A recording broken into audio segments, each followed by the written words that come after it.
Let's take a closer look at the expository sermon preparation workflow. Therefore, go to the main menu, click Guides, and in the search box, type in Expository Sermon Preparation. Once the workflow appears in the menu, click Expository Sermon Preparation. Let's go ahead and left-click the right border, drag to the right to resize the window. Now, our input box requires a Bible reference. Let's go ahead and type in EPH space 2 space 8-10. This is the abbreviation for Ephesians 2, 8 through 10. Let's go ahead and click it from the drop-down menu. Now, this is a pretty good workflow, and there's a lot of details here. You'll see that we have 9 basic steps, but notice all the triangles. As we demonstrated before, these are the additional steps within each step.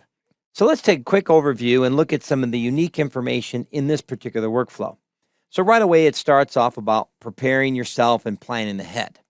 Now, that means these are steps that are preparation, not actual studying is going to be done. Notice that we have begin with prayer. If we click and expand that, we can see some reminders about specific concerns. Then we have reflect on your passage selection. Again, a series of questions to get you to observe about what you're reading. Then we have read through your passage several times, and here we see the verse listed there. Notice the questions to help you interact with the reading. Now, in step 1.4, we have identify possible themes. Now, there's 2 approaches here. You could just work through each of these sections and study and gather information, but that's going to be overwhelming, especially if you click more. You can see all the themes here. That's just too much information. My advice is as you're reading through the passage, you probably have identified some themes already. This will confirm those themes and then go to the specific theme that you've identified. Notice you can copy this to a passage list, which will bring all the themes over and the associated passages as well. Let's click Passage List. Notice we can export it to a variety of documents. Let's leave the default passage list. Now, notice we do not have the copy button because we have not expanded any one of these sections. Once we expand the list, the copy becomes available. Notice, though, if we scroll down, we don't have any more copies. And if we expand the next section, Arrogance, we have a copy. So you can only copy one theme at a time.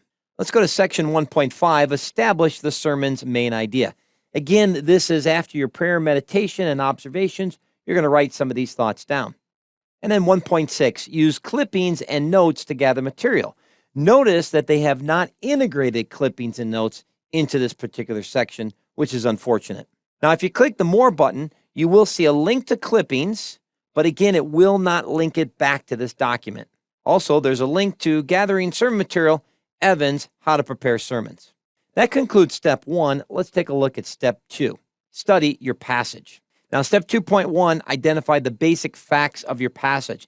Notice that Logos is guiding you through questions. Step 2.2, read your passage in the original languages. Again, notice there's no tools here, but just questions. 2.3, read your passage closely and carefully. Here we do have a Compare Bible Versions tool, which will allow you to see the translational differences between the texts. This can be done in the original language, or it can be done with various English translations. 2.4, examine literary types. This section, literary typing, helps you see the genre of the passage. In this case, we're looking at a letter or an epistle. We're in the body of the section, particularly an expositional argument. If you float your mouse, you can get various definitions, and you can look more closely at this. There are some additional questions to guide your thinking and your studies. Now, 2.5, establish the boundaries of the passage. This can easily be done with the Compare Pericopes tool. When we click on Compare Pericopes tool, it's going to take us to the Compare Pericopes section within the passage analysis. Those white lines that you see tell you how each translation has divided the paragraphs. So a pericope would represent one unit of thought. It might be multiple paragraphs. It might even be just one paragraph. Let's go ahead and click on the X to close this window. Step 2.6, evaluate propositional outlines. Notice that Logos provides the propositional outlines visual filter. Let's click that. Now notice that it didn't open up the propositional outline, but rather showed you how to enable the propositional outline in your Bible. And the way you do this is you go to the Bible, click on the 3 dots in the shape of the pyramid, click on Resource to expand the menu, scroll down and check the box Propositional Outlines. Once you've done that, you can view the propositional outline read and evaluate, and then follow the questions that guide your studies. 2.7 is identify important words. Logos imports all the words from the passages. Notice the various Greek words, the glossary, the speaker icon to pronounce. And if you click the word, you can see where the word is in the passage. So Logos is providing a link between the English word and the Greek word in case you did not know. Now, I love Ephesians 2:10 for this word workmanship because it's the Greek word poema, which is where we get a similar English word poem. We are God's poem. It's what he's writing and creating in our life. Pretty cool. Now, if you click the link Lemma in Passage, Logos will open the Lemma in Passage search. Let's click Lemmas in Passage and then click on Ephesians. Now, notice what it's doing. It's looking for lemma in commentaries. So this is not searching the Bible. It's searching commentaries. So now you can find out if your commentaries had any comments about this passage. This is really handy. Now, notice that we're seeing the Greek text. But if we click on Ephesians 2:1-10, it's going to open up the commentary. And now we can scroll down and learn what the commentary says about this passage. Let's click the X to close both these tabs. Now we're moving to step 3 after our word studies to explore the cultural and historical context. If we click and expand this, we can see there's some instructions here. Let's look at 3.1, examine the cultural context.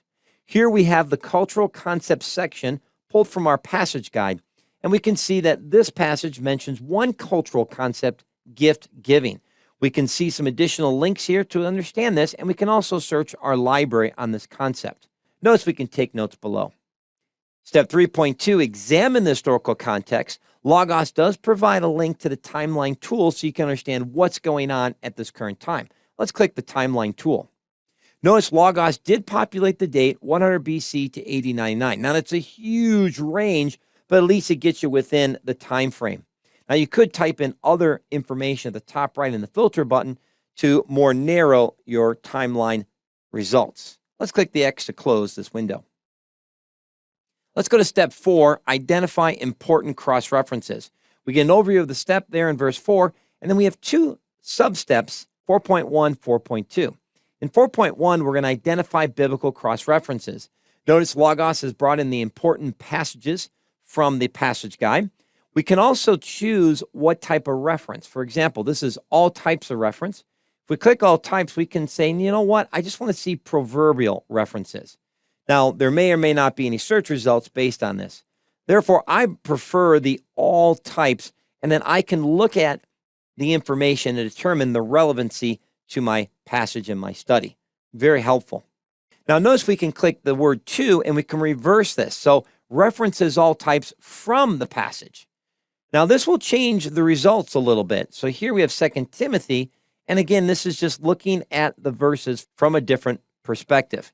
Notice we have at the right by rank, and we can also do by type, so we can understand where the references are being pulled from. In this case, commentaries. Let's click on from and change it back to, and we can go from there. In step 4.2, we can identify parallel passages. Logos does provide the parallel passage section from the passage guide here. Don't forget to click more because sometimes there can be more parallel resources cross-referencing. These are some really helpful passages. All right, let's go to step number 5, consult the commentaries. Here we have the commentary section from the passage guide. When you click and expand the section, it'll take you right to the passage. So this is a link to, for example, the NIV Grace and True Study Bible, right to Ephesians 2:8-10. We are not searching for the verse in every paragraph in the commentary. Rather, we're going to that section of the commentary. Notice the additional views. We have access there to the right. We can click more and see all that our commentaries say.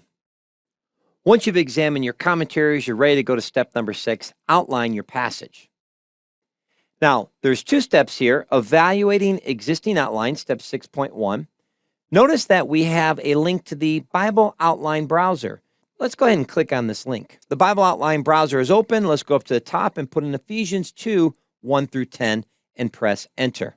It's unfortunate that when we open the Bible Outline Browser, Logos did not take us to our passage. So now we can see all the outlines associated with Ephesians 2:1-10. Sometimes they do give you additional outlines because they're all associated with the book, but we could click here and expand, locate Ephesians 2:1-10 right here, Click and expand, and now we can see.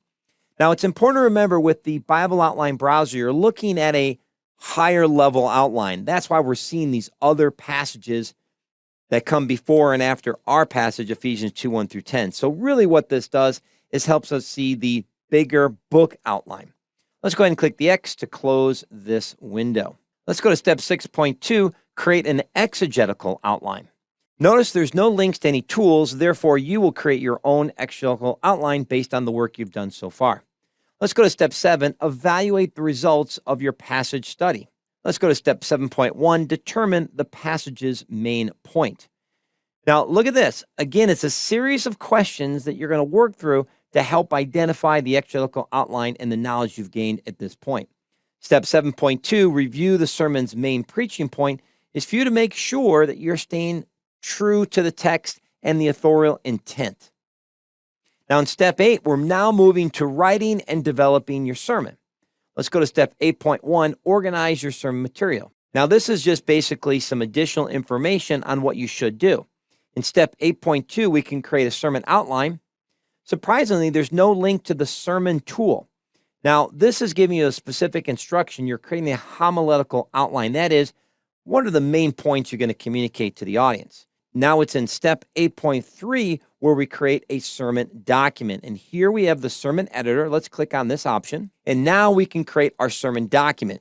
So it's at this point that we'll begin to write out our sermon outline, our points, etc., if you want to use this tool. Let's go ahead and click on the X to close this window. In step 8.4, we're going to add illustrations to our sermon document.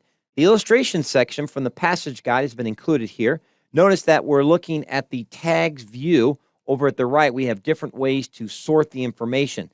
Tags view is nice because the larger the word, the more references, more illustrations are associated with that particular word. And so that's why you're seeing the different size. I'm going to go ahead and click on Christ, and you can see down below the various illustrations related to Christ. Let's go to step 8.5, add application points to your sermon document. So here we can think through the kind of applications we want to add to our sermon and make some notes there.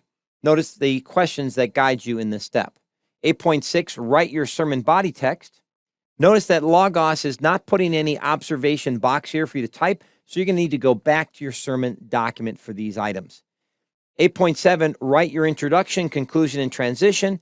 Again, you will go back to your sermon document to put that information in there. Notice step number 9 is very limited, just simply stating the obvious of what it means to prepare to preach. So this is a pretty good expository sermon preparation workflow if you've never preached before. As I said from the beginning, many of these workflows are to get you out of the box, to get you started, and to guide you along the way. By no means is this the only way to do it, but it will include the basic steps, the essential steps to do an expository sermon. Let's go ahead and close this workflow by clicking on the X at the top right.